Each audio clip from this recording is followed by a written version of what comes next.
And welcome to In-Game Chat for Saturday, April 14th, 2018. It is Season 12, Episode 14. I'm Scott. I'm RJ. And I'm Matt. And welcome to the show, everybody. If you'd like to get in touch with us, our phone number is 334-272-9228. 334-272-9228. Real quick. Do this. Clap, clap. There you go. Done. Good job. I know. I hate I have to do that right in the middle of all that, but it's best to catch it Get it then over and not... I I remember when I used to forget. I used to forget to do this. The clap. Yeah. That's the reason I got the clapper board That's for the exactly show. why you got it. Yeah, I know. And now it's so much better. It's very strange because I started doing the clap, and then we got the clapboard, and I did the clapboard for a few times, and it looks like the videos now it all syncs up now. I was doing that because the video and the audio would come out of sync for the editing for the YouTube post. It's not doing that anymore. It looks like it's in time. So I have no idea what's going on with. I don't know why things change. Yeah, something updated. The more they change, the more they stay the same. Speaking of, check out ingamechat.net for all the links to get in touch with us. Go to ingamechat.net. Just make that your homepage. It won't give you news or anything else, but it's got everything you need to get in touch with us. In the left-hand side of the page, you can click on our Twitch link, our YouTube link. You can click on our email and send us email, that sort of stuff. So, best place to go. It's got a link to our Facebook page. It's got a link to our Twitter account. It's all right there. If you go to twitch.tv, you can find us there and join us live while we broadcast. Or, like I said, click on the Twitch link that is at our website at ingamechat.net. Easiest way to do that, folks. Easiest way to do it. Anyway, welcome to another week of Game Talk. I know. Yay. I changed my name in Twitch and it showed up, so yeah. Oh, nice. Look at that. Good.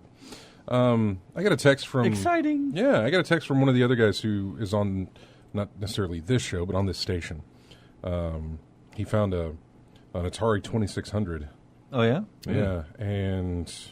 I'd have to find it. I was thinking about that the other day. I was thinking about Yar's Revenge and how much fun I had playing that on the 2600. Let's see. Where'd it go? One of the other podcasts I listened to, they had an episode about Atari. And like the history of Atari, and it was pretty cool. It's Atari 2600, 8 games with joysticks and paddles.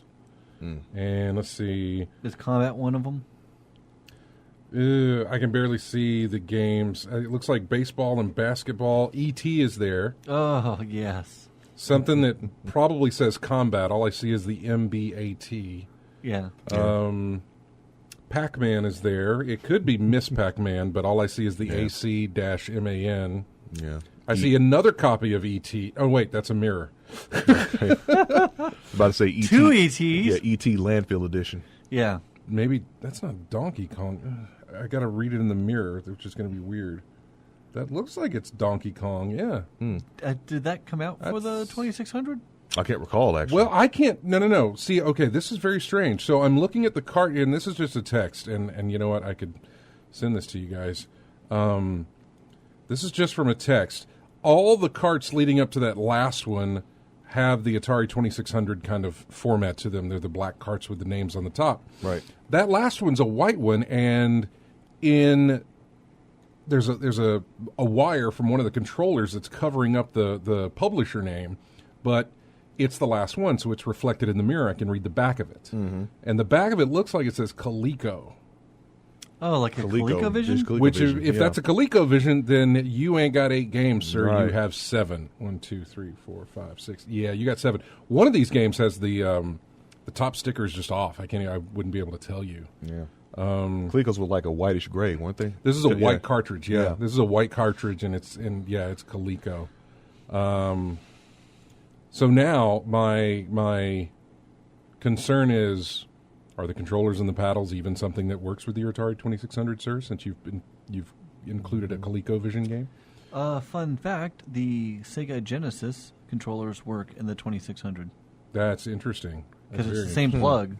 However, I did that once. So, I saw this and I was like, that's kind of cool. It'd be kind of nice just to have the just to have the old system sitting around and, maybe do a display case or something with all the old systems and everything over the years. But dude wants too much money for it.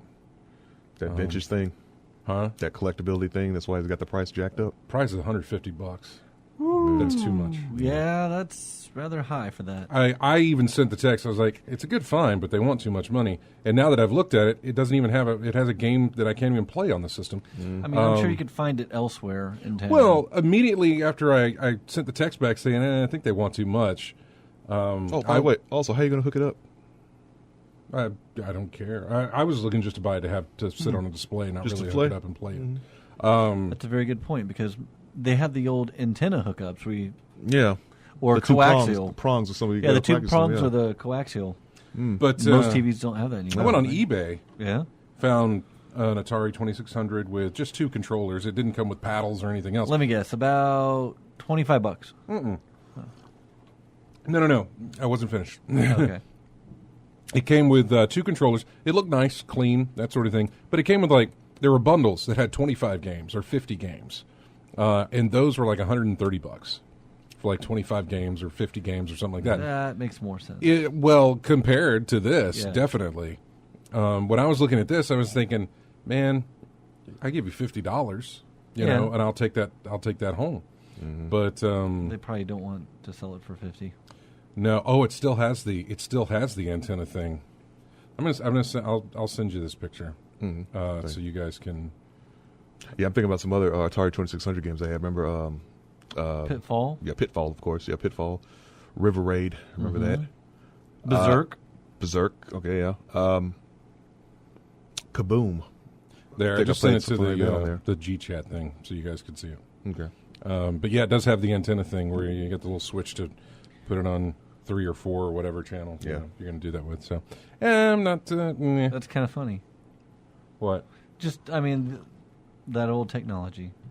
It all comes I with remember it on this thing. Yeah, I remember that, though. So, it's interesting, but yeah, I was like, no, I'm not going to do that. Also, what else was I going to mention? I guess nothing, because we can get into the meat of the week and talk about the games that we played. I will tell you, I have not played a single thing all week. Last Sunday, I played a few minutes of Burnout before WrestleMania started, and I played a few minutes of Burnout. Really, what I did all week, I played the Homeowners game. Yeah, that's a Coleco Donkey Kong. Yeah, it is. The Homeowners game is where you've got a problem in the house and you're not renting, so you have no landlord to call. You need to take care of it yourself. So Sunday, I want to say I ripped it out. I didn't. I took apart the toilet to fix an issue with it. So, is it anything similar to the commercial you run on this station? No, it's not. Thank goodness. No, okay. there was a leak. There was a leak, and the toilet bowl was not secured. Oh, okay, yeah. So drained it, took it apart, did everything, looked at it. There was a broken part that was on the floor where the drain is, and all this other stuff. So the washer? No, the flange. Okay. I didn't want to start getting into too much technical stuff about it in case people don't know what things are, but the flange is something that attaches to the toilet that also attaches to your floor. The flange attaches to floor, toilet attaches to flange, secure. So there you go. Not to get into this old house, which is what we're talking about now, but Was it Bob Vila? That's who did this old house. Yes, could have been Bob Ross. He would make a really pretty house. Yeah, I know. Put a happy little toilet. Happy little flange. Yeah. But no, it was broken, and anyway, it took me the rest of the week to get this thing fixed. I honestly didn't get it back together until until Thursday, and really. Goodness, I thought it would be just like a simple trip to the hardware store or something. Get that. It was, but it was not getting everything I need, so it was a couple of simple trips to the hardware store. But I didn't do back and forths, man.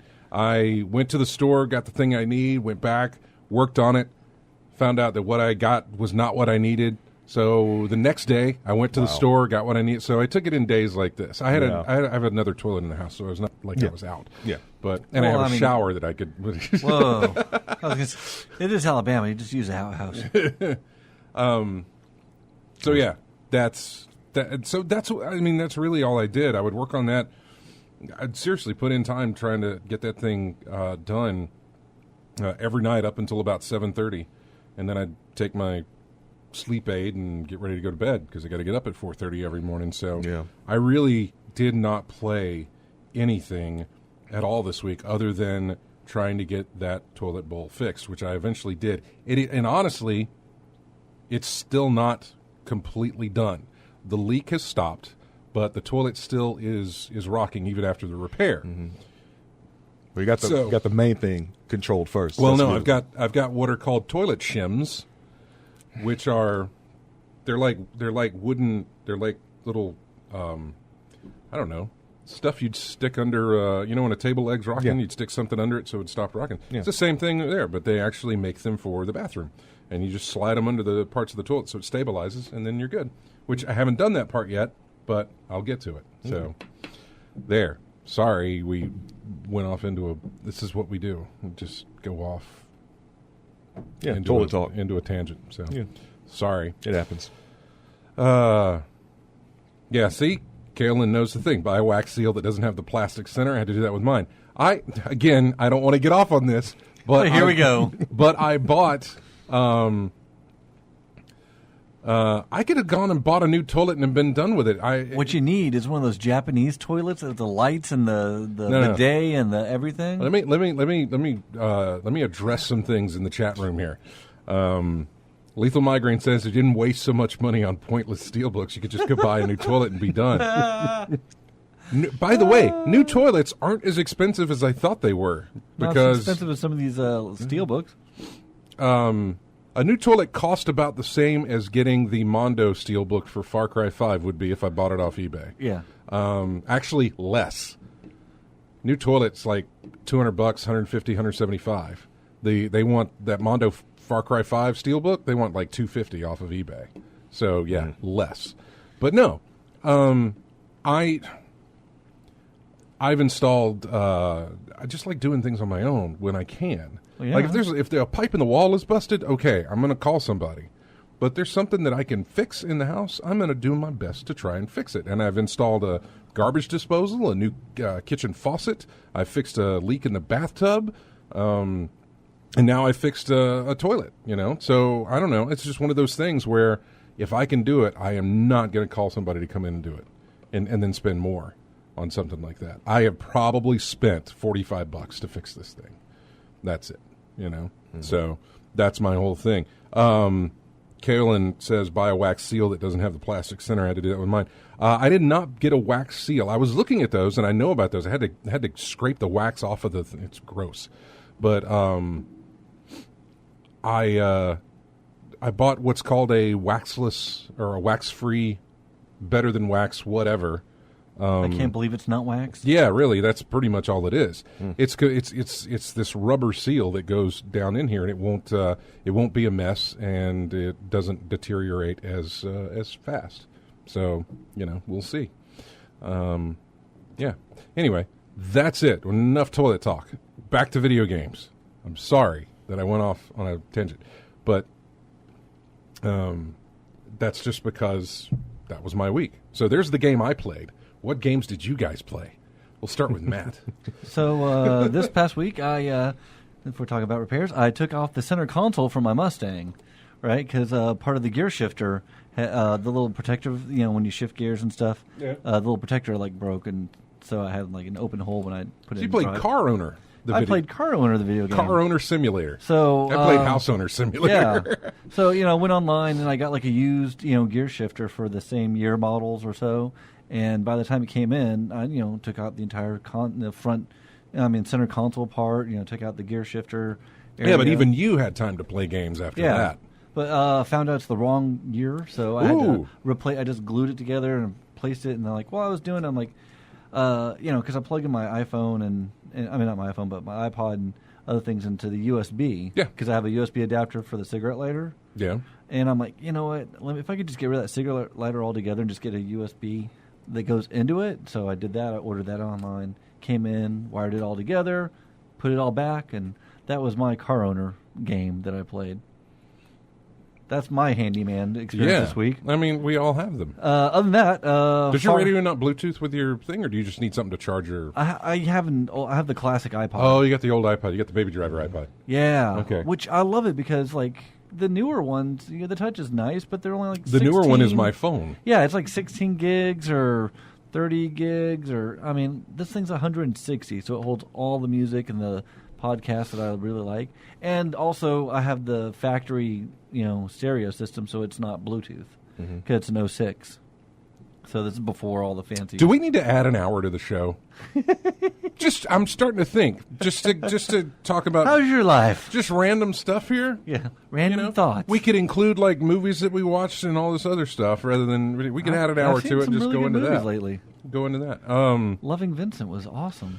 What was? Anyways, I played Far Cry 5. Did some more of that. Right. Have you finished that? No. Okay. The weekly challenge out right now is if you play 40 minutes in the arcade, you get the Vector submachine gun, and also like an outfit and whatever stuff. So I'm like, all right, I want the Vector. So I did some Outlook, some of the Outlook maps and got that. Played a little bit more, it's good to get your payoff for that then. Yeah. Play the other modes, you get stuff to unlock for you. So yeah, motivation to play other stuff in there. Yeah. And other than that, the big thing is now more of us have Ghost Recon Wildlands. So Kevin and I are going back to that with James and Jeremy and hopefully now Scott. And yeah, because I picked it up. Yeah, so now all of us have it, and which you can only play with 4 people though, right? Sure, but I mean the chance of getting all 5 of us on the same schedule at the same time, pretty, whatever. So that's been fun. Just go, even though like Kevin and I have already beat the game, over almost 2 times over now. Yeah. Going back through like, oh yeah, this is the first mission. I remember exactly what to do. So it was more like we're sitting back. We're like, all right, Jeremy, you go and this is you get the feel of it. This is what you need to do. All right, you drive us over here. Like even though we know exactly. Yeah, you're gonna have to do that all over again when I get into play. And that's fine. I mean, we're okay with that. But it gives them the feel of like, all right, how's the car work? I'm like, oh, it's really slippery and the roads are kind of crazy. Or I know. I remember when we played that with you and I guess Kevin. Yeah. Or was it James? I can't remember who else was in there with us. Kevin was in there with us too. Yeah. And then, Duke Crookham, was he? Or is it Drunk Degenerates? I don't remember I forget who it was. I don't remember who else was in there with us, but somebody else. But here's the flying and the helicopter. Let give you a feel for that, and here's the guns. So I don't mind going all through it over again. They have the Sam Fisher mission out right now, and we tried that one night, and it was just kicking our butt. It's a defend mission basically. It's a wave. It's a wave of enemies defend mission basically. It's first you have to get into the base that's held by Unidad without killing or being spotted. Right. I watched the whole thing on some websites. Like here's the mission, the entire thing, and they did this weird thing where they found a helicopter, got into it, went up, and honestly, the base that they had to infiltrate was not far from where they had the helicopter. Went up, jumped out, parachuted right where they needed to be, and did not get detected whatsoever. That's crazy because they must have been really high because there's a surface air missile there at that base that could shoot you down. Yeah, it was interesting because they got in there and then like Sam's doing his little thing. He's like, okay, this is going to take a while. And they got, like I said last week, they had Michael Ironside back in as, you could hear the age in his voice and I guess also in the character. But, yeah. That's really what I've been playing. That and work. Yeah. I've been playing. We've all been playing Work Simulator. That is the Stanley Parable, basically. Work Simulator is, I think, on expert mode for me right now. Yeah. It's tough. RJ, what about you? Well, I didn't fix anything. I cooked something, so. Ooh, what'd you cook? Did you do the pineapple thing? See, we need to have. Yeah, how did that salsa turn out? Did you do it? Yeah, it turned out pretty good. Still got a little bit left, actually. I did found a pineapple jalapeno hot sauce recipe, and I tried that out. It turned out pretty good. And like had to do half of the recipe though because that's a bunch that they give you in the recipe. Yeah. So yeah, I had to It do. Had makes to cut it, in it half. makes a lot. Had to cut in half on that one, but it turned out pretty good. I like it. And Probably you gonna do it found again the sometime. pineapples pretty easily. Yeah. Did you get a can or did No, you? I got a real Fresh? a real pineapple. It Fresh makes a one. difference. Yeah, if you Yeah. get the can, then they're all in the liquids and they're just Yeah. soggy. Now you need just fresh pineapple grilled fresh as much pineapple. as possible. Mhm, yeah. I did that. Other stuff was cast iron steak, roasted asparagus. Actually made some Yeah, we need to add Cream an mash. hour of this. Just need to. Yeah. cream mashed potatoes, things like that. Good stuff. I wanted to splurge a little bit, so I went and did that. In terms of playing stuff, I played a bit of King of Fighters 14. They released the DLC this past Thursday. We had 4 new characters released in the game: Hydern, Najd, Oswald, and a fan favorite, Blue Mary. So I was playing that a lot, getting a lot of time in with that. Even though I did get a late start, I had to do something at work, and it took me a little longer than I wanted to. But I got enough playtime playing that. Haven't been able to play a lot of folks online yet, but I want to break into that pretty soon. So I want to do that as well. Very little bit of Street Fighter V. Didn't get to play too much of that. Most of my time, gaming wise, was spent playing the show, MLB The Show. Unfortunately, I ran into a lot of rage quitters this Oh, week. geez, no. I've posted it on Facebook before. If you've followed my page, it's like I got 2 home runs in the game, and it caused a lead change, and I took the lead in the 6th inning. As soon as I did that, dude quit, left the game. But it wasn't any no detriment to me because I got points as if I won the full game. So I'll take the win. Next time it happened was because I got a home run in the 3rd inning, and that gave me a 5-1 lead. Mm-hmm. And because of that, soon frustration came, and you just quit. Yeah. So it don't took 1 home run and 3 innings this time. So only half the time it took for the first time to rage quit. I've been on the opposite end of that before. I mean, I've been taking a beating in this game before as well because I have struggles hitting. I mean, I'm getting better. I mean, but it takes practice and it takes time. But I've taken some 10-1 games of I'm losing badly, but I keep playing. I might chip into the lead. I might improve my batting. I might start to figure out how my opponent's pitching the ball. Things like that. You just keep playing. You probably might figure something out. May not give you a win this game, but it'll help you out in the next game. Same mentality in fighting games. You'll get beat all the time, but you learn something and keep moving on from there. Other than that, play a little bit of Trackmania Turbo as well, trying to get some more courses under my belt. I only got like maybe 15 courses out of, let's see, what was it? 40, 80 something courses available, and they're getting harder every time, but I'm having a good time with it. All right. Yeah, so that's pretty much all I play this week. Yeah. I did install Wildlands. Got that done. I got a really good deal on Wildlands with the Ubisoft. They're doing a free weekend this weekend. Yes. And it's like 67% off, and you can you can buy it. I mean, it's on Xbox, PS4, PC. It's all completely 67% off on all the different versions. So I went online and the guy that I follow, the Wario64, who always does the deals, said that the DLC for Ghost Recon's Wildlands was like $5, but it only activated in the cart. So if you look at the price, it's like $13. But once you added it to your cart and went and looked at your cart, it was like $5.70 something. So it's just $5. So then I thought, So the gold version that comes with the DLC so there's like 3 different versions. If you just go game only and not tchotchkes with the statues and stuff, 3 different versions: standard, deluxe, gold. Gold is the only one that comes with the season pass. Standard is just, if it was like the season 2 season pass, maybe. Honestly, I wasn't impressed with the season pass for 1. Well, other than the weapons you get from Fallen Ghost. You get a whole bunch of weapons from that. So we got multiple seasons now?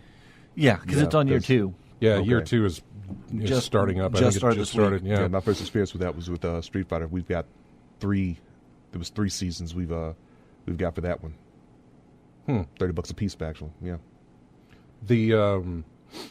So the gold, the standard edition is game only. Deluxe edition comes with a bunch of different perks, but not the DLC or not the season pass. Right. And then the gold version comes with everything the deluxe, but adds in the season pass. Gold version right now, if you want it, is like $33. Okay. which ain't bad. Game, DLC, nice, $33. Yeah. The deluxe version is $23. But then the $5 DLC I added to that, and it was like $29. So boom, saving $3. That's nice. Mm-hmm.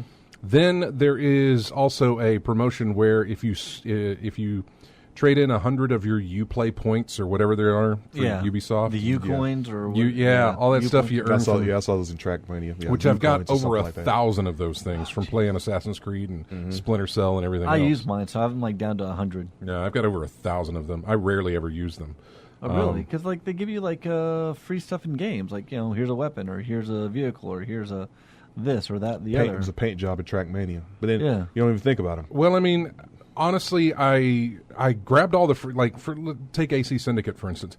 I grabbed all the free stuff I could with my with whatever it was offered in the Uplay store and that sort of thing. I grabbed the free stuff, but and you also get bonuses because you have a save from other Assassin's Creed games and everything else. But there was stuff I could spend, except all of my DLC or all of my special stuff that I had bought because it was the gold version with everything that came into it. None of the comparisons, like, here's this weapon. Well, I've got a stronger one that's better than that one. I don't need that. So that's why I wouldn't spend anything on it. You might be seeing something in Far Cry, or you might be seeing something in Ghost Recon that I haven't seen yet.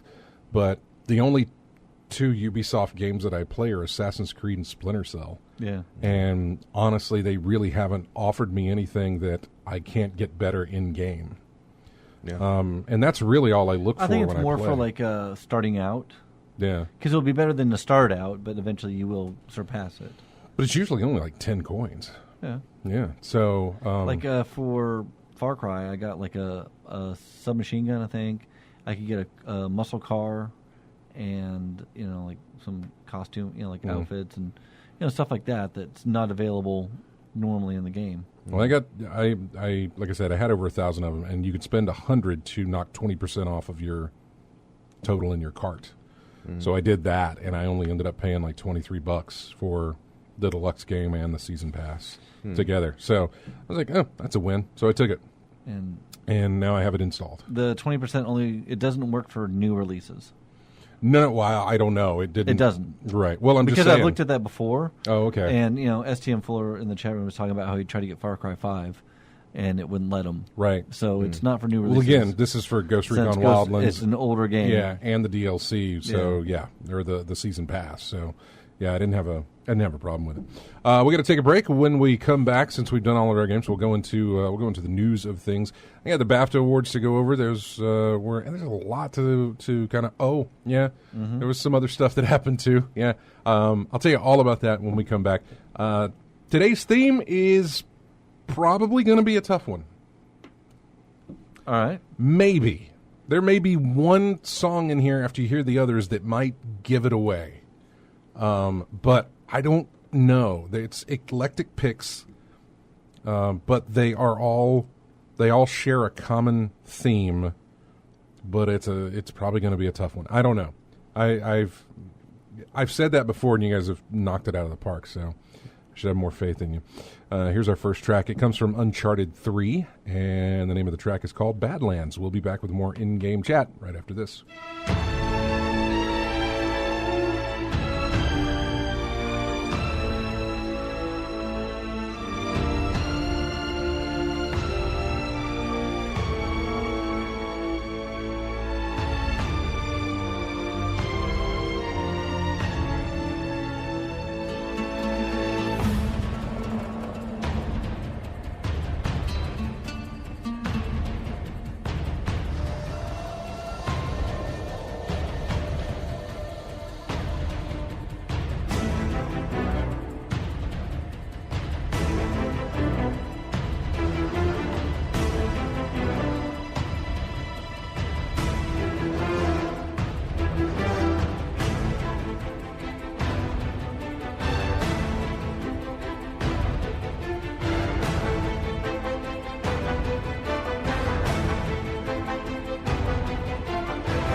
And welcome back to In-Game Chats. I'm Scott along with RJ and Matt.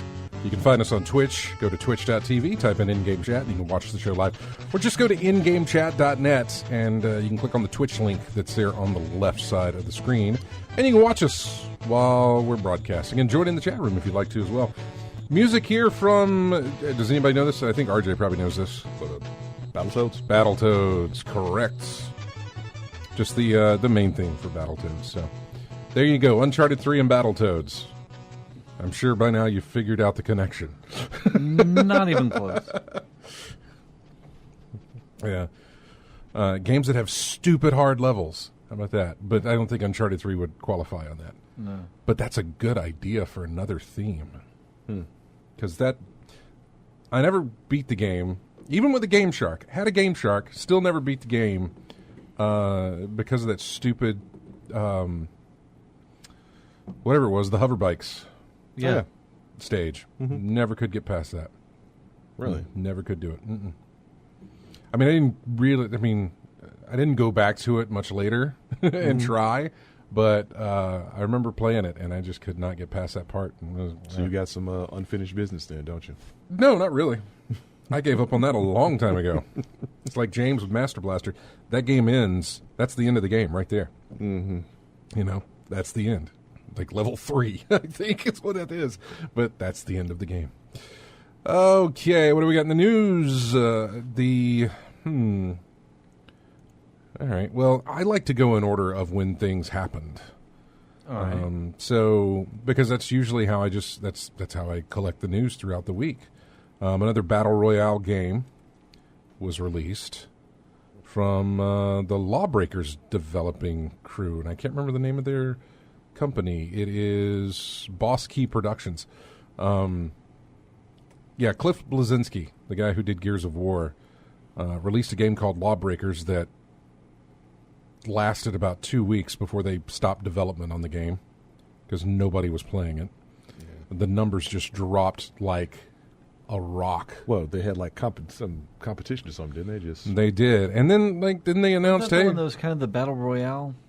Lawbreakers was more of Lawbreakers wasn't really a battle royale. Lawbreakers was just he's working on one of those now. Well, no, that's what that's what I was getting at. They released it's a 1980s inspired battle royale title called Radical Heights, and I have no idea of anything about it. I haven't looked at it. I haven't watched any of it. I'm just like, okay, fine. Add another battle royale game to the list of the ever-growing battle royale games. Right now, it's Fortnite and PUBG. Them's your kings of the block, with Fortnite doing a really good job of holding their own. But it was interesting that after the failure of Lawbreakers, I mean, it was a big failure too, but after the failure of Lawbreakers, they're like, nope, we're right back into it. So, yeah, Lawbreakers was a lot like Overwatch. It was just a multiplayer type thing. Team-based multiplayer, but with some physics stuff. And it just did not catch on. Yeah, anti-gravity type thing. There's something going on, It honestly, the stuff that they built for it to show you how it played looked really cool and made it seem like, hey, that's going to be something really fun to do. Yeah. And the lead up with beta plays and everything else actually did a great job of conveying this sense that, hey, there's a lot of people interested in this. And then it released, and it had like one good week. Crickets. Maybe a good few days, not even a week. And then the player base just dropped like a rock, just completely stopped playing it. So, just did not last. Makes me wonder, I wonder how Metal Gear survives.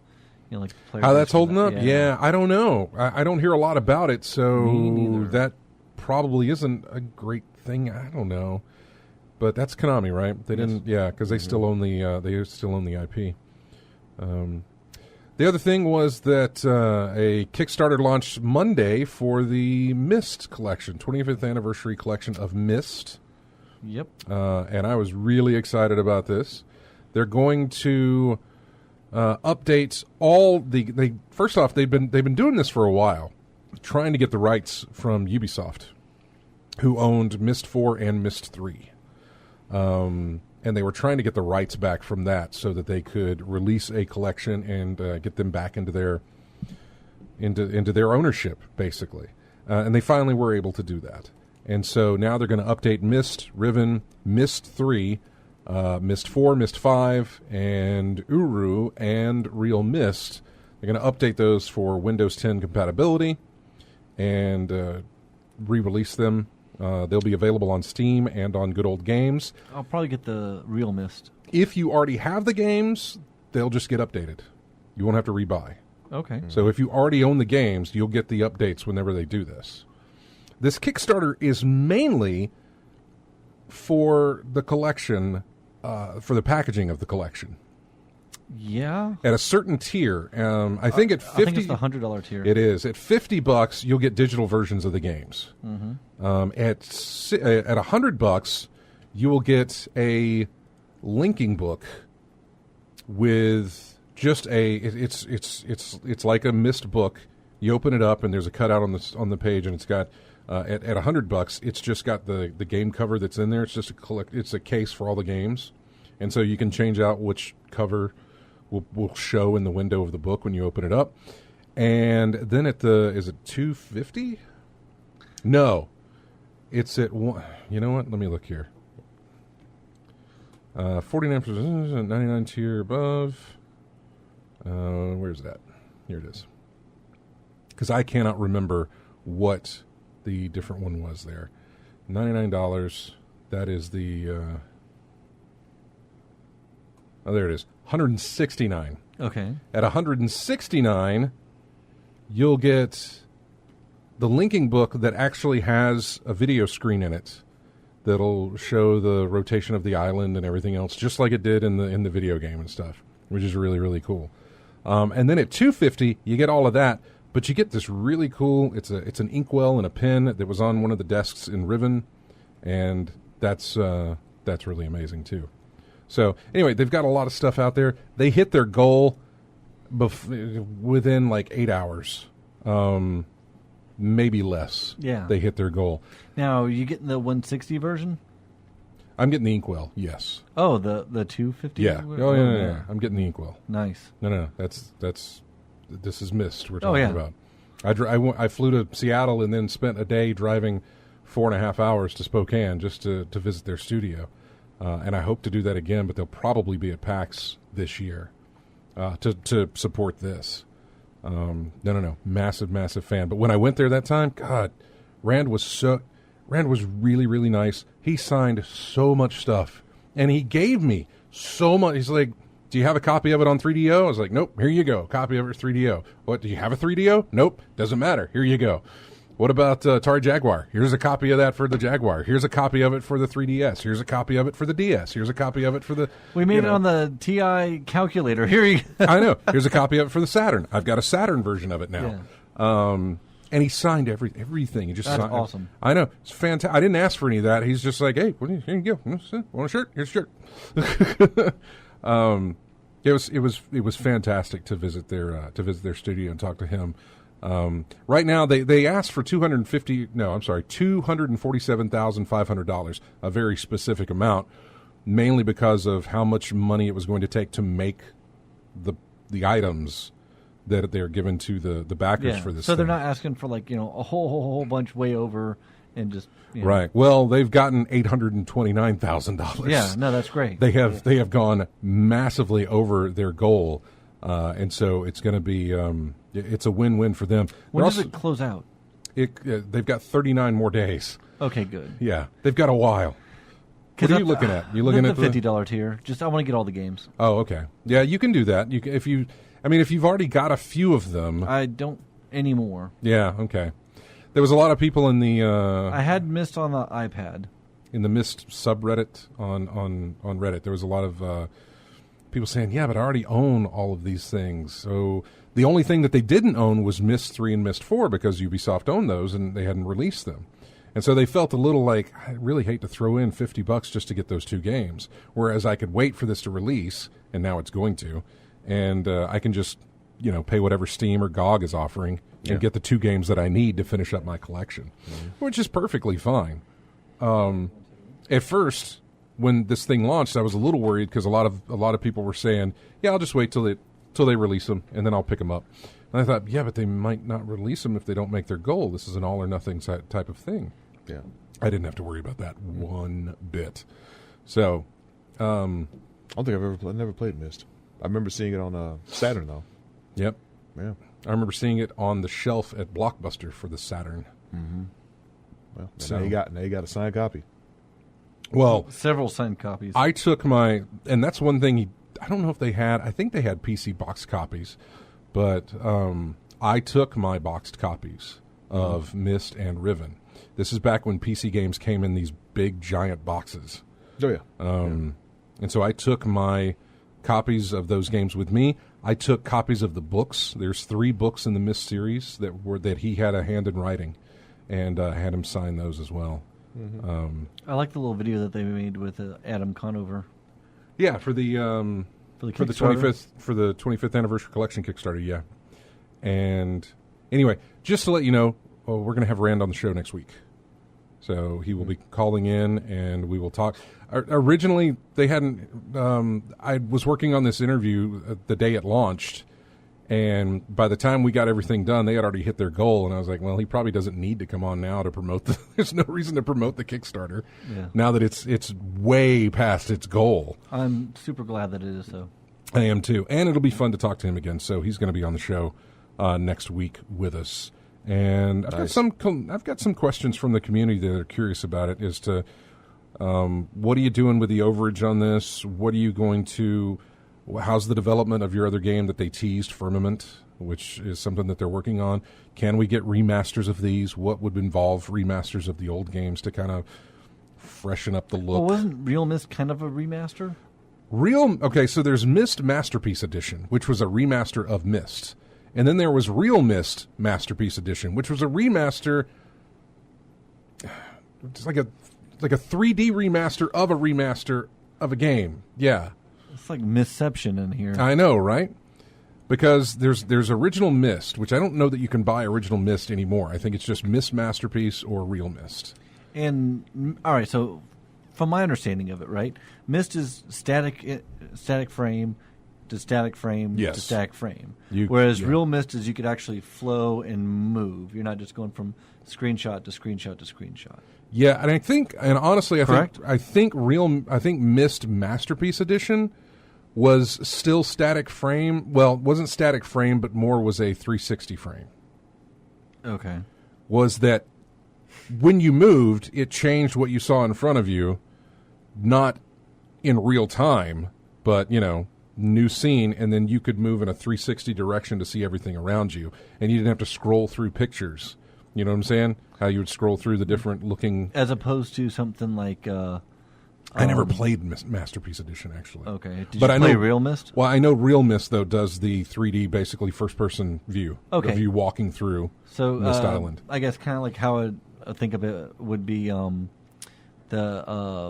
Stanley Parable, that one puzzle game that was really good where you get you're on the island with the robot and the god talking to you. Oh, Talos Principle. Talos Principle. Kind of like that in a way where you could actually walk around in the world. Oh, yeah, yeah. So that's more Real Myst. You can, Real Myst, you can walk around in the world, but I think you're still on a path. Okay. I don't think you could deviate from your... I'm not sure. Again, I've seen them, but I actually have not played them. Yeah. So, All right, cool. Yeah. Riven was the same way when it released, was very, static screenshot to static screenshot. Myst 3 was the first one. But I think that was like the technology at the time. It was. And to be able to get such photos and screenshots in a way. It completely was amazing Yeah. back then.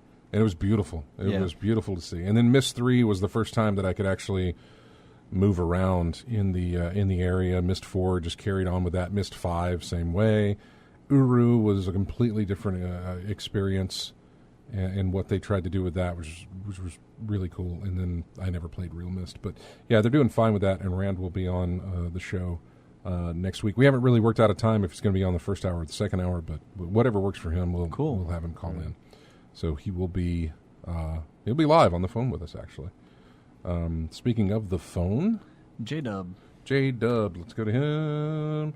J-Dub, hey man. What is going on? Not a lot. Talking about games, toilets, cars, and other things.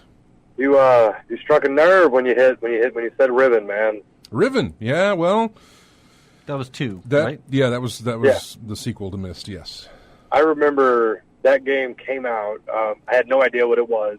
I had my first real spending money of my own and first job kind of thing. And back on the PS1 days, and I saw it, and it was on sale at Walmart, and I was like, I remember it said visually stunning graphics on the little sticker on it, and I was like, well, I'll check this out. And I remember like the first 10 minutes, I was like, what in the world is this?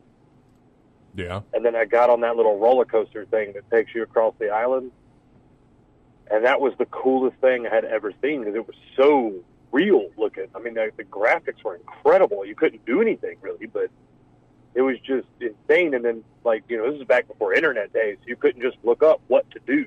Yeah. Yeah. So having to figure that game out, finally, I guess you could say beating it. I don't really know that beating it is the term. Is there's not really it's just a lot of pointing and clicking and getting things right. But I mean, there was an ending. There was Completing it. There was a story in that game. In fact, there were multiple endings in that game. that I didn't know. Yeah, there were multiple. There was a good ending and there was a bad ending, and there was an ending that, in other words, you were trying to capture a guy who had basically it's the main character who is not you, but the main character's father.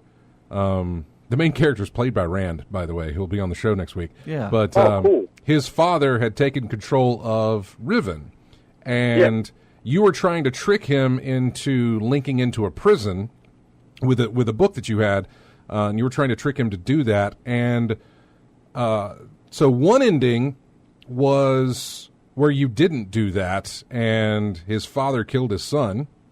Another ending was where you did do it, but you were unable to free Rand's wife, Rand's character's wife, and so you saved it, but you killed his wife in the first place, or in the second place. The good ending was where you saved her and captured the father, and then there was an ending where the father trapped you, and that could come early on in the game where you got trapped, and that was just basically a choice where it's like, oh, better reload my save and do a different thing here. I was looking at That's something. right. Yeah. I remember that now because that was what happened to me the first time I played it. Yep. Was that like pretty early on? Like, I don't even think you make it really good into the second disc, and you're done. Like the game's over. Yeah, that happened early. Yeah. And then I finally figured out because I remember those globe-looking things that you had to spin a certain way or something, and then they would open up.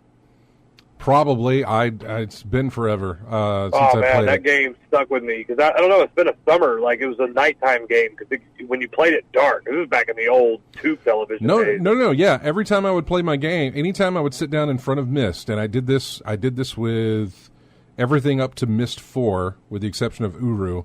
I would turn all the lights off in the house, and I would turn up the volume on. If I was playing, I played Myst 3 on the Xbox, I think, the original Xbox. I would turn off the lights, turn up the volume, and immerse myself into the experience. I wanted to have that sense of sort of being there as best I could. And it's amazing that you could say that towards a game that really was just a slideshow.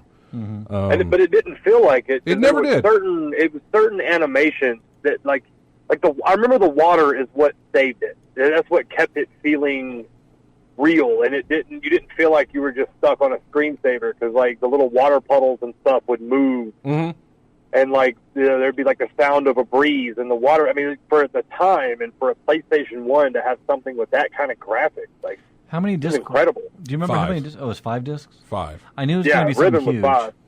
Riven was 5 discs. Riven's the one with the big ball hotel thing, right? Big ball hotel thing. I know what you're talking about. The cover, yes. Yes, I know what the you're cover. talking about. The big ball hotel thing. You said it was a hotel, right? No. A prison? It was not. It was like it was the Oh. prison. It was Oh, the kind of like prison? a prison, but it was like an observatory kind of thing. Yeah. Like It was- one of the rooms had a big telescope thing that you tried to access, but you couldn't ever get it to work until like the very end of the game for some reason. I just remember that because there was like some little note or something you would read. They would tell you to use it, but you could never use it until you had like restored power to it somehow. Yep. I don't know, The old something like puzzle that. the old puzzle games, man, was basically it. They were You find brutal the back object, then. but now you have to power the object. And then in order to power the object, you have to connect a thing that needs power as well, and It was I do know that playing that game helped me finally beat Resident Evil 1. Okay. why? How did it help you do that? Puzzles. It made me think about puzzles. Oh, 'Cause there yeah. were so many puzzles in one and two. That's the thing. Or- That's the way Myst shaped my gaming style. Basically, was where I fell in love with puzzle solving. For me, it was the Sierra LucasArts adventure games. For the same reason, because they were puzzle games, too. The Sam and Max. Oh, I mean, the Dig, the Sam See, and I Max. never played the Dig, but I the did Dig play. was- I played Sam and Max, and that more felt like a point and click than a puzzle solving to me. Yeah. Especially the way you solved puzzles in the way I did them in Myst at the time, or the way I did them in Seventh Guest. If you go back yeah. to Oh, that that, was brutal. Oh, that was another one that I just remembered. And the 11th Man, y'all hour. are getting me all kind of nostalgic tonight. Yeah, Yeah. 7th Guest and 11th Hour, those were brutal. there's a fan made sequel that is happening for Seventh Guest. It is endorsed by the creators, and it is releasing in October, and it's called The 13th Doll, I think. So it's very strange. There was the Seventh Guest, and then they made a sequel called The 11th Hour. Yeah. And then this fan-made sequel is called The 13th Doll, and you go back to the house. It's got the original Toymaker's house? It's got the original actor who played the toy maker. Oh, really? In that one, Huh. and they've got all different puzzles and stuff. I think it's called Can you look? Yeah. use that. Post that in the chat room if you could. I think it's called The 13th Doll. I don't know if you want to Google that, or maybe Google fan-made Seventh Guest sequel. That might be way more specific than 13th Doll. You're going to get some weird... Yeah, I don't know. 13th Doll, and it may not even be called that. I may have just made that up.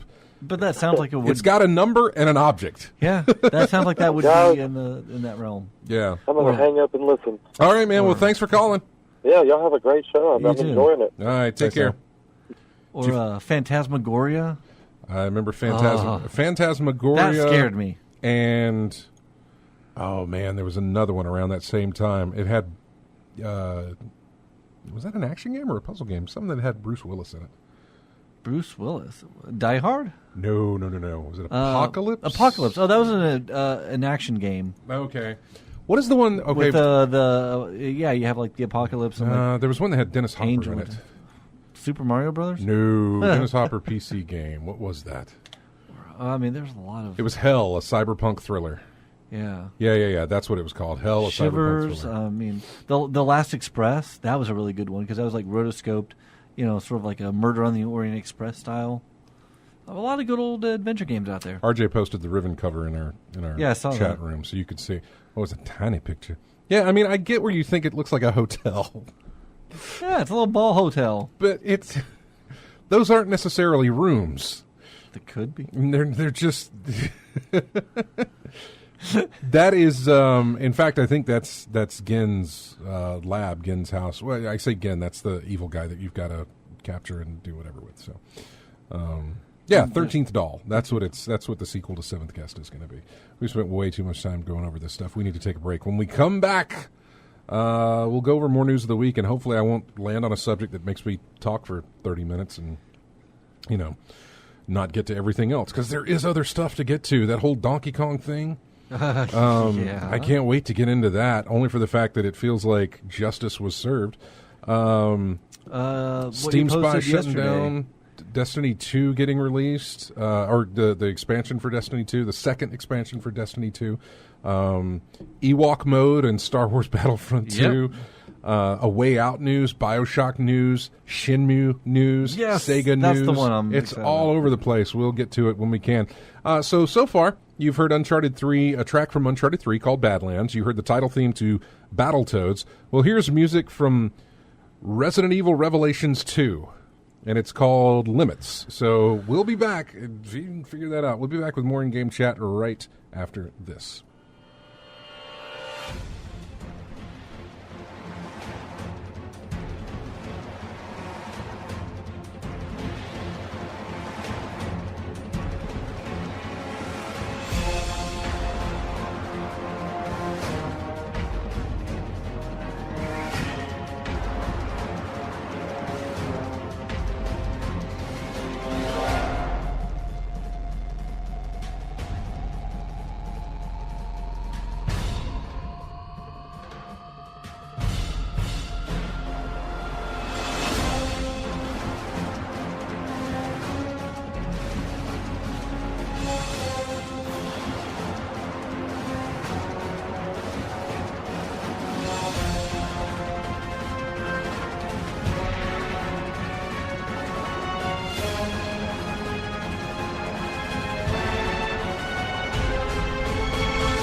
And welcome back to In-Game Chats. I'm Scott, along with RJ and Matt. You can find us at Twitter. Oh, hi.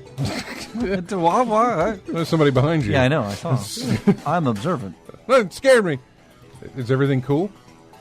Everything's good? Super cool. Okay. Yeah, hop in. What are we playing? We're not playing anything. We're playing music right now. Yeah. We're about to start talking. Is everything cool? Everything good? Okay. You were just coming to check. Okay. All right. Anytime somebody comes up here, it's like, oh God, what broke downstairs? So, while I was downstairs, I checked outside. Things are oddly calm. Oh, calm before the storm? I checked the radar, man, and it's right there on the edge. It's coming. Maybe we'll get that Montgomery bubble. Well, if I can, I just want to get the computer in my car and then into my house before the pour down starts. So, yeah, this is music from Earthworm Jim.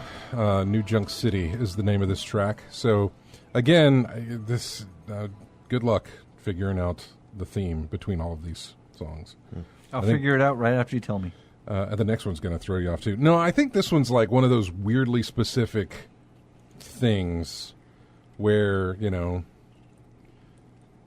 a character had an earring in the left nostril or something.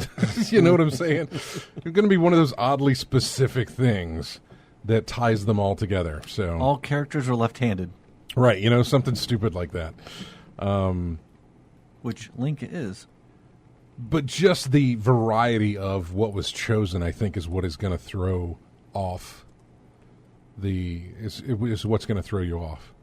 The fact that you're getting NES titles and then an Earthworm Jim title, a PlayStation 3 title, yeah, Resident Evil Revelations, you know, a horror game and an action game, and then whatever Battletoads is, and Impossible game, frustrating, you know, and then Earthworm Jim, which is just like a comedy game. So yeah, and it's frustrating sometimes too. So good luck with that. All right, what else do we get? Chrono Trigger got a patch on PC to bring the original graphics back. I don't know if anybody saw. Did anybody buy that one? Did you guys buy that? No. Well, they patched it, and now apparently people are very happy with what they've got. Yeah, but is it still the mobile interface? I have no idea. See, I don't know. If they would have ported the actual Super NES game instead of the iOS game, that would have been it. Would have been better, wouldn't it? Oh, yeah, completely. Yeah, much better. Yeah, I really don't know. Xbox rolled out their backwards compatibility to the original Xbox titles. Yeah. And Is this the ones, the BioShock games? No. Oh. The original. Oh, not BioShock, BioWare. They yeah, rolled back a lot of the old BioWare games, you know, like so people are starting, you know, backwards compatibility for like Jade Empire and Jade Empire is in there. Hunter the Reckoning, Elder Scrolls 3, Morrowind, Blinks the Time Sweeper, Conquer is in there. SSX 3 is now backwards compatible. Yep. Panzer Dragoon Orta is in there as well. And then April 26th comes another wave, which is Mercenaries, Full Spectrum Warrior, Destroy All Humans, and then a massive bunch of Star Wars games. Yeah, Battlefront 2, Jedi Starfighter, Jedi Knight, Jedi Academy, Republic Commando, and Knights of the Old Republic 2. Republic Commando is one of my favorites. Yeah. I like the game so much I have an outfit of it.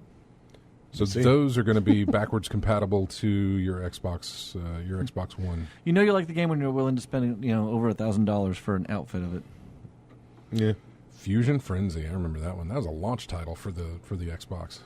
Yep. For the original Xbox. So I wish they would remaster Draken. That's what I wish they would do. Remaster or just be like just release playable? It so that you I would like a remaster with like better graphics because like in my mind I think about that game when it came out on the PC and the Xbox and like I attribute current gen graphics to it as opposed to what it was. And I'm afraid if I would actually like see it or play it, I'd be like, "Oh, that's rough looking." Yeah. As opposed to in my mind, it looks like Skyrim, which it doesn't look like Skyrim. I can tell you that right now. I know it doesn't. But if they could do like a remake or a remaster or just something like that, or a sequel, actually would even be better. Like just redo Draken, with my little flying dragon lady, and that would be so much Flying fun. dragon lady. It was a fun game. It was so much fun. We are under a tornado watch until 7 p.m. That likely probably went out over the air. We probably got interrupted by the EAS. I didn't hear anything. No, we won't. Man. We won't hear anything, and if you're listening, I think if you're listening on the stream, you probably won't hear anything either. But if, or you probably will actually on the stream. But anyway, just letting you know that we are under a tornado watch until 7 p.m. here. And I was trying to find, oh, there's the radar. Yeah. It's about to hit, home. And it's close to us. The big blue dot is where we're at. And then the red line is where. No, I was just I was showing you guys. No, yeah. But I was about to hold up to my camera. No, you're fine. So yeah, gonna get a. We're getting some weather. We're getting some weather, yeah. So then this whole thing with Billy Mitchell.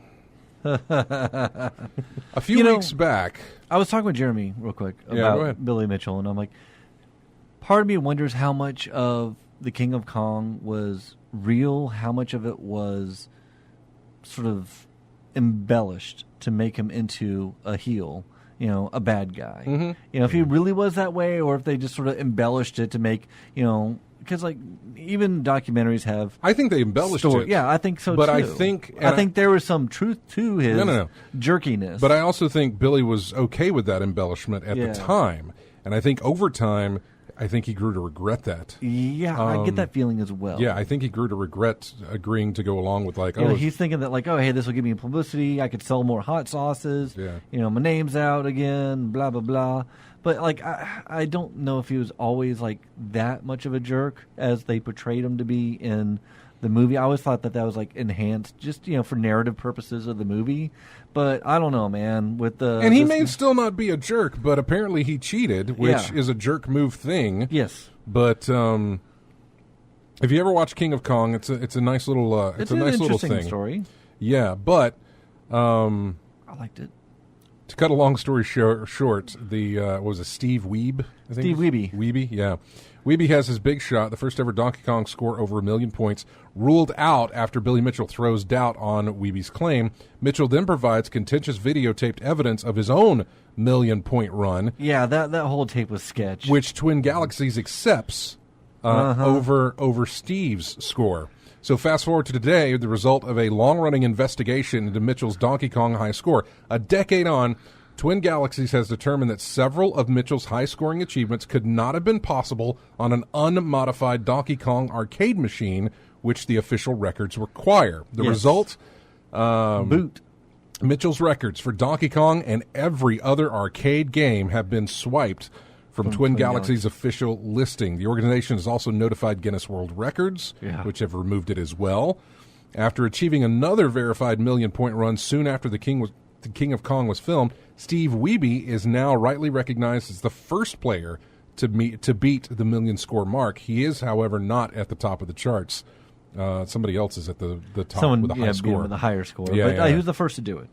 But he was the first. My understanding, the way they found out, if I remember hearing about this correctly, it all came down to the refresh rates. Yeah, it was the refresh rates and the way the level built. Yeah, the way, because in an arcade game, the level would build a certain way. I think it's left to right, or something like that, where it's instantaneous. It's quicker than we can normally see. But if somebody films it, you can see the scan line go across the screen.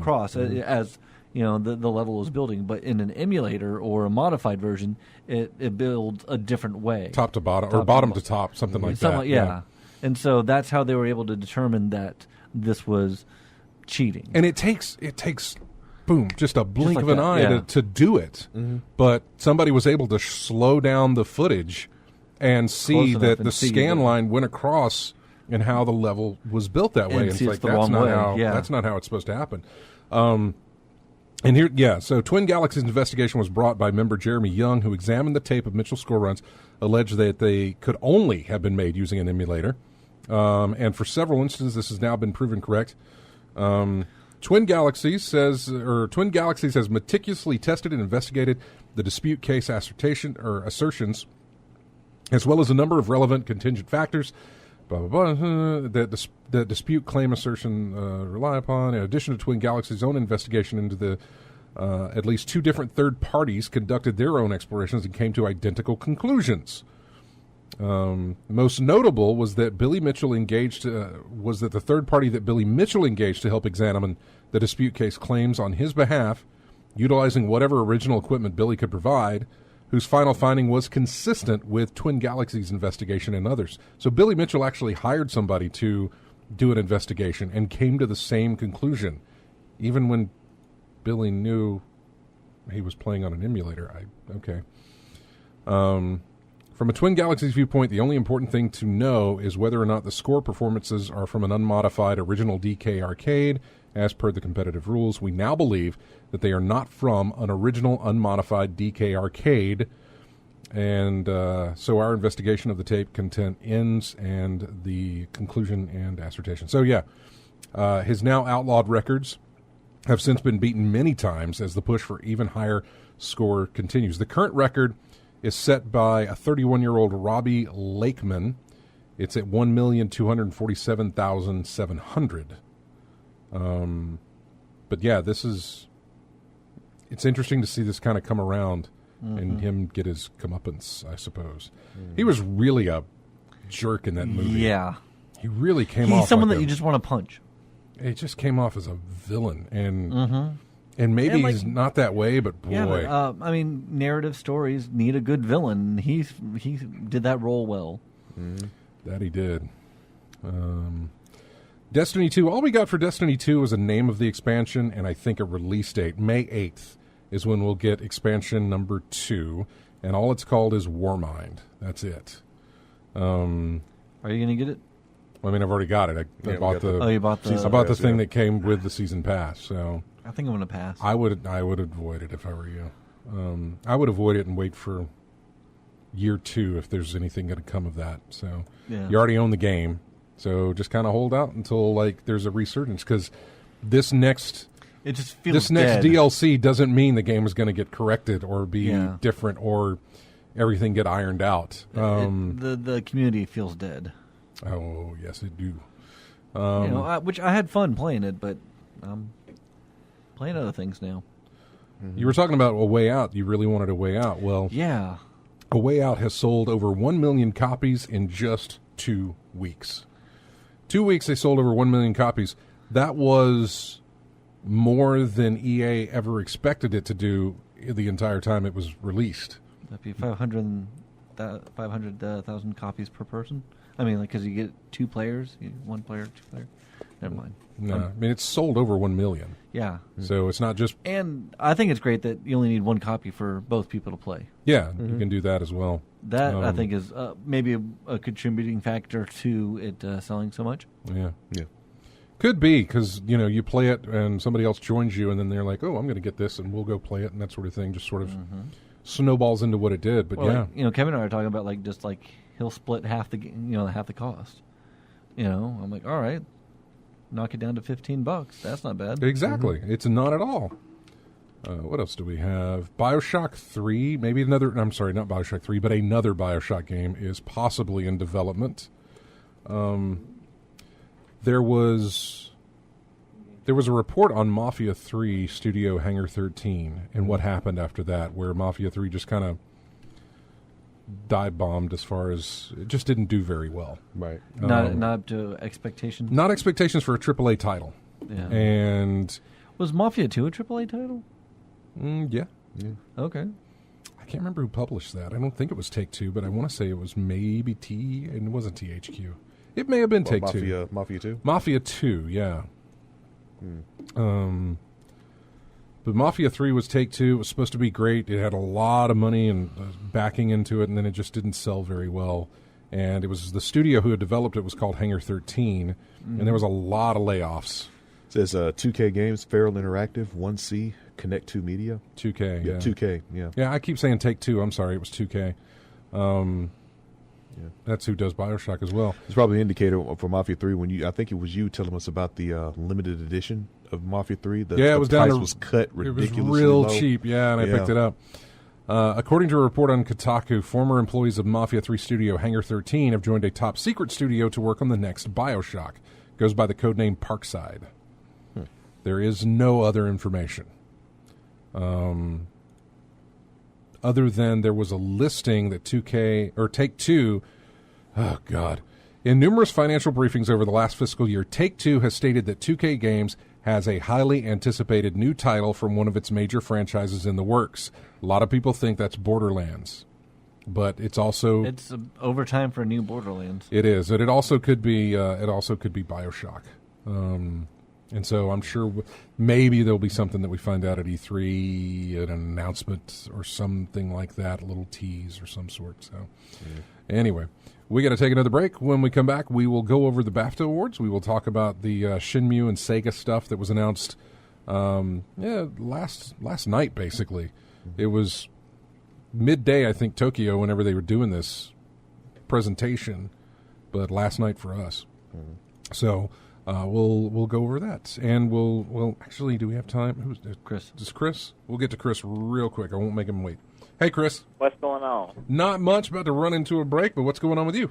Oh, yeah, the last time y'all had the Dungeons & Dragons episode, I love that. That was excellent. Oh, the Dungeons & Dragons? Yeah. Oh, well, good thanks. to hear. Yeah. Please do some more, because I want to find out what happens after the dragon show. I know, the dragon came in, and we got to figure out where to go from there. So, yeah. I'll sing about it.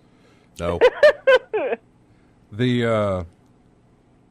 Yeah, I'll get in touch with Josh, and we'll start seeing if I'm sure he's heard some things, but you're the first. You're honestly, outside of just people who commented on the live video, that's the first feedback I've gotten is from you, Chris, saying that you liked it. So yeah, I'd like to hear more. If that's something that more people would want us to do, then we'll do it. We won't do more. I won't say that it'll become more of something that we do, but we do it 3 or 4 times a year. Yeah. To keep things going. So technically, it's all positive so far. But I'm glad you. Yeah, it is. We're 100%. Yeah. But I appreciate you calling and letting us know about that. All right, y'all have a good one, and watch out for the weather for everybody that's listening locally. Yeah, no kidding. Thanks, Thank you man. now. All right, bye. Bye. All right, we're going to take a break. When we come back, we'll have more of in-game chat. Good luck on the song question here. This one is from the NES classic Kid Icarus. We'll be back after this.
And welcome back to In-Game Chat, and our final segment here, that is music from Metroid.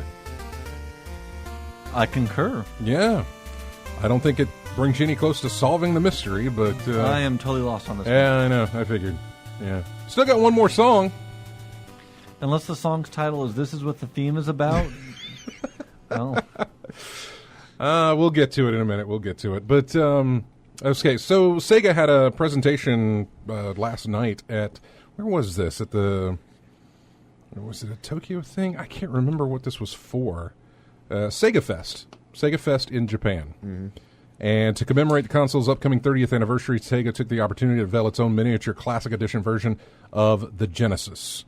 The Mega Drive Mini, or the Genesis Mini, will be released in Japan first, with the U.S. and other territories later this year. Now, come at me when they come out with the Dreamcast Mini. That's the one I want. Yeah. Well, I got a Dreamcast that still works, so Well, same here. I know, but the problem with this is that, from what RJ was telling me, this Genesis Mini is made by the same company who made sort of they were trying to capitalize on the SNES Mini and the NES Mini and everything else, and released something very similar or exactly like it. it's like something called from At Games. They released some I think it's called Genesis Flashback. Yeah. Or something like that. It had like 80 games and things Kinda like like that. the Atari Flashback. Yeah, something like that. But it's the same company. Yeah, I saw the thing at like maybe not a place you would sell like Walgreens. I mean, I see it at Walgreens on display or some I saw it at Toys R obscure Us. places like that, things like that. Yeah, I ain't been to Toys R Us, but yeah, it was something I've like seen that it before. You're right, Yeah, but, 80 games. yeah, and, something like that. Yeah, and it looks like an old Genesis. and the reviews were like pretty bad on this thing. Not a very well performing emulator, basically. Yeah. But from what I've been looking at, it seems that Sega's going to distribute this company's version of their Mega Drive. If that's the case, Pass. I want to back off on that, hold off, and see what is Sega doing? I'm Have they very- approved yeah. anything? Have they changed anything? Have they At least with done the anything? What are they going when to do? Nintendo with this? did the NES and the SNES Classic, right? At Yeah. least they made it, number one, HDMI compatible. Mm-hmm. They sort of up-resed them a little bit. They made, the UI of the games and the interface of, how you play the games. I mean, like, they put work into it. Right. I'm curious to see what level of work will be put into this Genesis, and Doesn't look like any. It looks like they're just using someone else's fully producing product and just putting more. Which kind of answers They a want to question that grow you had product. asked, and I don't know if it was on air or off air, but if that's the case, I don't think it'll be moddable. Right. Because I believe you couldn't do that with the one that you could buy from Walgreens or whatever. Yeah. I don't think it'll be moddable unless, again, this could be something completely different. But I'm just not seeing it happen. Because I think the one that you could get, the one that you saw at Walgreens, right? Yeah. I think it's the normal Genesis size. It's not shrunk down. I think it's the size of the actual think it original. is, yeah. I wonder, is this new one going to be a smaller version, like shrink down, like the NES Classic? Or the It Super looks NES like Classic? looking at the picture from It is. Sega It is a Fest. mini. Yeah. Yeah. Okay. You ever see the picture from Sega Fest? It's got No, the I haven't seen the I'll have picture. to. It's just dude holding it, and it's about it's about that big. Yeah. They're also bringing a line of retro games. Oh God. Okay, to the Switch. That's fine. Whatever. Sonic's on every platform imaginable. Why not put him on the Switch? Yeah. Which I thought he was already on the Switch, even the old games, not just Sonic Mania. Yeah, 15 titles will be released on the new Sega Ages lineup. Doesn't I remember list Sega them. Ages. Yeah, Studio M2 responsible Yeah, for but- the 3D release. M2's involvement. Not listing what they're going to be. Sonic the Hedgehog, Phantasy Star, and Thunder Force 4 are the three, but there'll be another 12 that they'll bring as well. And then, of course, the announcement for Shenmue. Oh, yes. 1 and 2 coming to PC with updated graphics options. They're also going to get, it'll be available on Xbox One and on PS4 as well. It's already got a Steam page for it. I don't know if the Steam page is updated with the price, but It's not. okay, it's $30. Okay.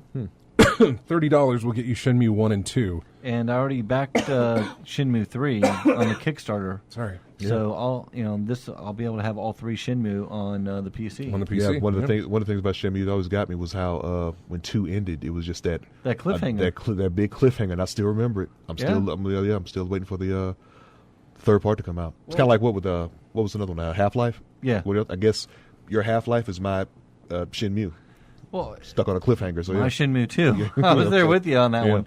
I actually bought the Japanese. I bought the European. the European. The blue label, the Yeah. light blue label. Yeah, that one. I bought the European Shenmue 2 to play on my Dreamcast. Right. Because it when released on the Dreamcast. Yeah, it wasn't released in the States, so you had to import it. So It did come out on the Xbox. later. Much later, yeah. But I mean, I was a fan of Shenmue from day one. Yeah. Yeah, I bought The atmosphere, the music, the game, the everything. And so when I heard about 3, I instantly put my money down to get a copy of that. When Scott, said that, they're re-releasing 1 and 2, bam, and they got my money. Yeah, it was like when I bought so 2, happy. The import. I remember it was a little import shop in Elyria, Ohio. We were visiting family, and just spur of the moment, the place I'd done business with earlier. Aren't those fun? To find little shops like that and find I got something it in there. in East El Mall at the GameStop. Mm-hmm. In East El Mall, that of all places. Yeah, they had it there. I'm like, well, all right, yeah, I'll take this. So I met him. Like I said, I did business with him earlier. And then later on, met him and partook of all his things in the shop, and then bought Shenmue 2 from there. Took it home with me, but it was good, man. Hopefully, they do well with the PC release as far as like optimizations and getting it to work right. Yeah. The physical editions will be available for physical and digital editions will be available for the consoles. Digital editions only for PC. Probably the console version for me then. Now, it's been a decade or so since I played it. Even though the Dreamcast had the VMU, Shenmue didn't utilize that, did it? Not that I recall. It may have. It may have had something in there for it, but I don't recall using it. Maybe the clock, to let you know what time of day it is. Yeah, maybe something like that. But so I'm just curious, the control scheme. Yeah, but you had something in game to let you always look at. Ryo always looked at his watch. Yeah. On that one. I don't know. Interesting. Yeah. But yeah, the pre-order should be up soon for Steam. Mm-hmm. But I remember seeing something about it'll be $30, Steam or console, digital versions anyway. Physical, I have no idea if that price will change, but the digital versions will be $30, and you'll get both games for that price. So, the BAFTAs were held earlier this week. That's the British Association of Fine Arts, something like that. Yes, but it's the British Awards. Yeah. And they always do a fantastic job of representing video games. I've always preferred theirs over like the Video Game Awards and all that stuff that we try and do here. They're very British. Well, not even that. It's just that there was no. I mean, proper, professional, not a spectacle. Not necessarily. Well, yeah, it's not they didn't have bands come out and play or a drunk dude from a studio talking about how EA sucks when he actually works for his game is releasing. Yeah, no, under EA. Like I said, they're very British. They're not the variety show that we get here. And even though I didn't watch it or anything like that, I just don't want to come off sounding like I'm pretentious about it. But I'll be pretentious. I've enjoyed their awards, and I've talked to people who've won their awards, and they because BAFTAs aren't just about video games; it's about like all kind of media arts in a way. They get BAFTA awards for TVs, for movies, all that kind of stuff. So. Like I was going to say their categories are pretty well, not game fueled by dew or anything like that. However, they do have a category called the best British game.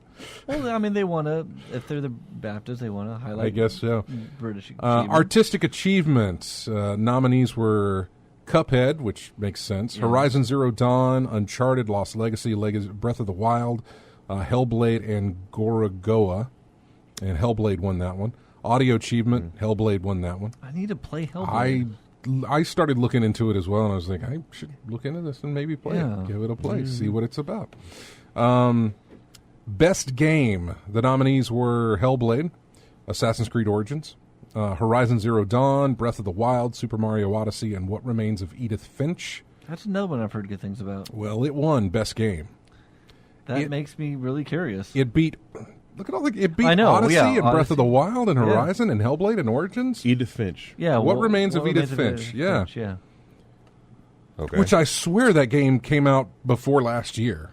And now, isn't it kind of like Going Home, where it's not quite a game? It's more like an exploration game. Yeah. It was like a little puzzle thing. Whatever. Yeah. God, I love Lethal Migraine. He's fantastic.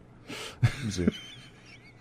All the options were bad for best game, so Edith Finch was the right It said Edith Finch released April 25th of 2017. Really?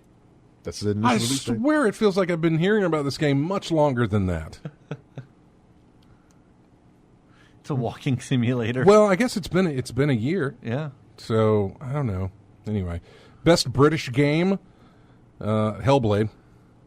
Okay. What's British about it? I don't know. It was made by Britain or Yeah, British the people. British I guess. company. Best Okay. debut game, Cuphead was nominated, and so was Hollow Knight and Night in the Woods, but Gorogoa won that one. I could be butchering the title of that game. Spell it. Goro, G-O-R-O, Okay. like, you know, Mortal Kombat, and then Goa, G-O-A. Yeah, close enough. Or it could be Gorogoa. I With don't the know. G silent. Gorogoa. Where do you put the emphasis and everything? Okay, let me see. Ninja Theory. Who did what? Gorogoa? Hellblade: Senua's Sacrifice. Yeah, Ninja Theory is Ninja the one. Theory. Yeah, Yeah. they did that. Did you not know that? No, are they British? I'm still trying to figure out why it's the British. I British see what game. you're saying. Yeah. Okay, yeah. It says headquarters in Cambridge, UK. Really, I in thought, Cambridge. why did I think Ninja Theory was? Okay, headquartered in Cambridge, UK. Founded in March 2000. I love Cambridge. Jez San, Tamim, Antoine. Okay, privately held company. Yeah. When was it Ninja Theory. founded? It says March of 2000. I could have gone there. It was like Cambridge is like 15 minutes from my house. Okay. I mean, you could have gone to Cambridge. Oh no, I went to Cambridge all the time on the weekends. Oh, okay. But like I could have gone to their studio. I mean, it's right there in Cambridge. When were you there? 03 to 06. I'm trying to think of what they would have been working on. I know they did Metroid Other M. Yeah, that was after, but I'd already I come wonder back. what they were from working the- on in 2003 and 2006. Pink Floyd is from Cambridge as well. Anyway, evolving game. Thought that answers it. Yeah. Overwatch won that one. Okay. Fortnite was involved.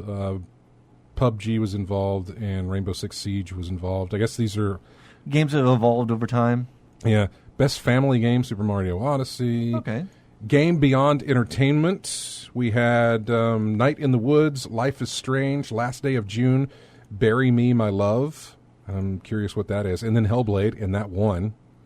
See, some of those sounded like emo songs. Game Design, Super Mario Odyssey.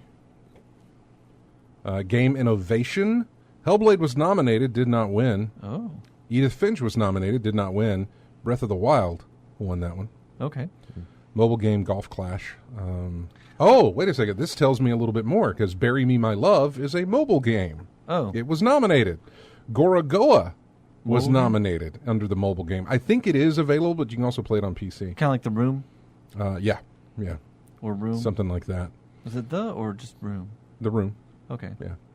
Not to be confused with The Room movie. Or, Right, yeah.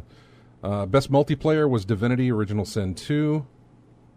Beat Fortnite, beat PlayerUnknown, beat Splatoon 2. Star Trek Bridge Crew was nominated, and I sent a link to you guys for that. That's on sale. It is on sale. I don't know. have any VR to play it. Do you still need VR? I thought they got rid of that ability. I don't know. I don't remember. I mean, but what's the point of playing it if you're not doing it in VR? Well, yeah, totally. You know? I mean, I don't think they got rid of the ability. I think they added the ability to play it without VR, is what I was trying to say. I mean, if it's a game designed for VR, then, you want to play it in Well, you know, the VR. the PS4 VR dropped in price. It did, but it's not free yet. I know it's so not going to help you, but until the thing about it is it that becomes a lot cheaper. it's cross-platform play on VR. which is fun. So if you get it on PS4, you can play it with somebody who's playing it on a Vive or a Rift, or other people who's playing it on a PS4. I really want to do that because I think you need about 5 people, 5 or 6 people to play that game. I think it'd be a lot of fun. Best music was Cuphead. Okay. It also beat out Edith Finch and Hellblade. Best narrative was Night in the Woods, which also beat out Edith Finch and Hellblade.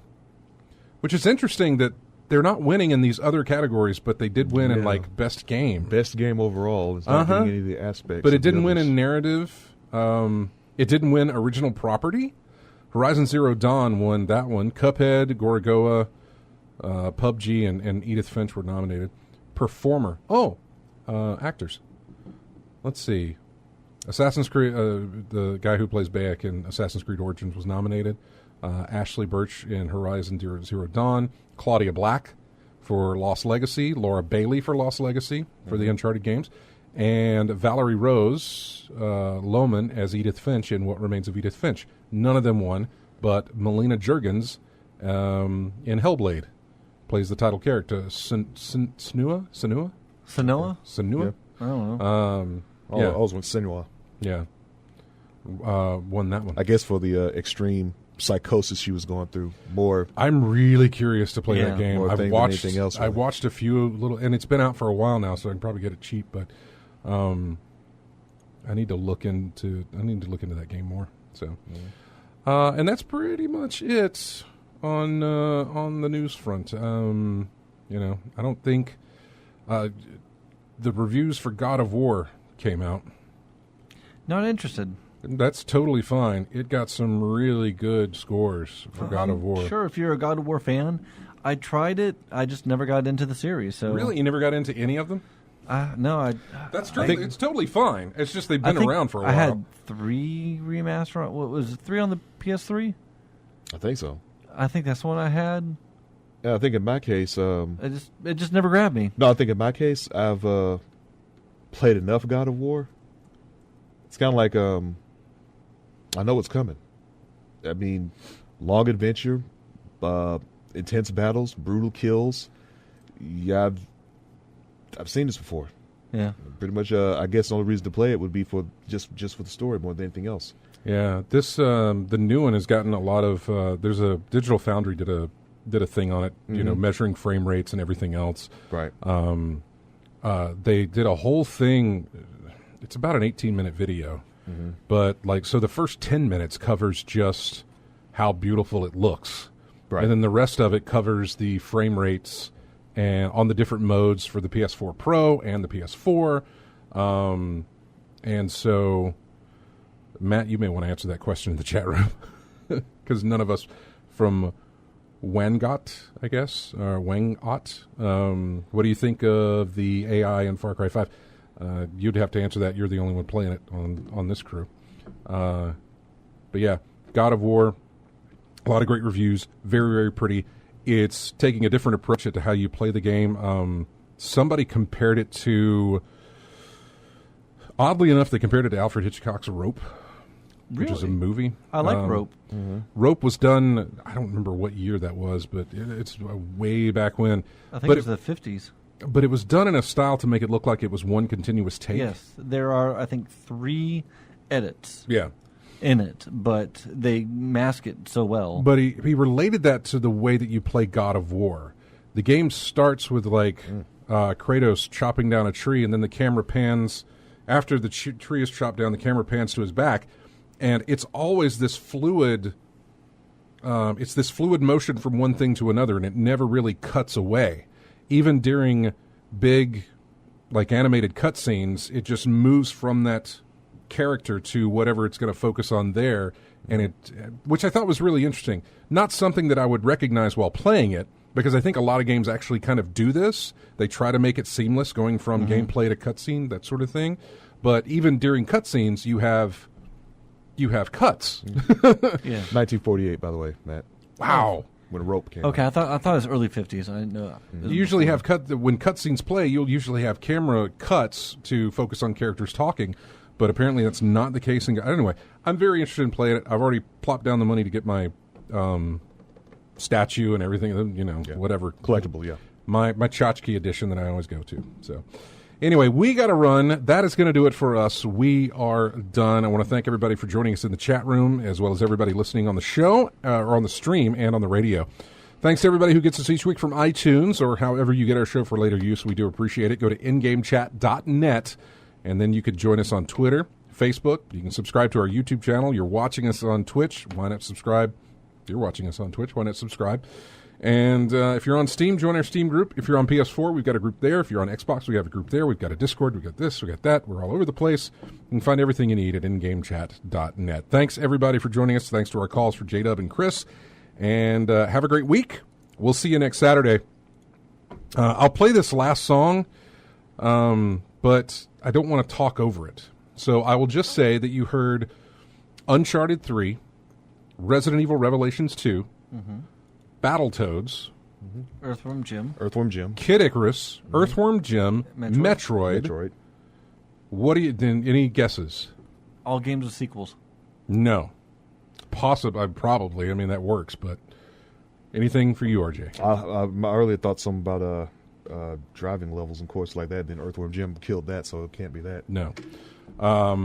This next track comes from Portal. Does that help?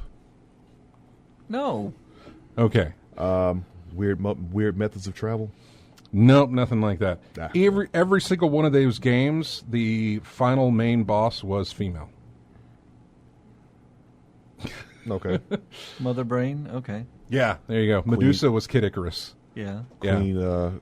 Uncharted 3 was that lady, right? Well, I don't know if I can say her name. Are you talking about Earthworm Jim? Yeah, I can't. I don't know if I can say her name. Queen on the way. Slug for a butt? Queen malformed. Yeah, it's Slug a for- long, Yeah, it's a it's a long long one. name. Yeah, that's exactly Queen what it was. malformed infested slug for a butt. That's her name. Exactly. Queen Slug for a butt for short.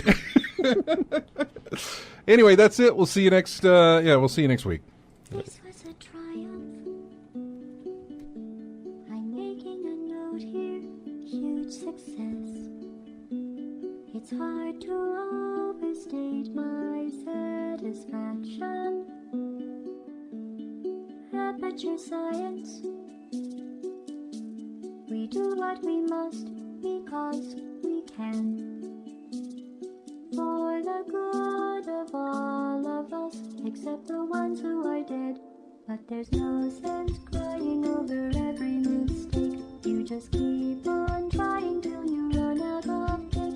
And the science gets done and you make a neat plan for the people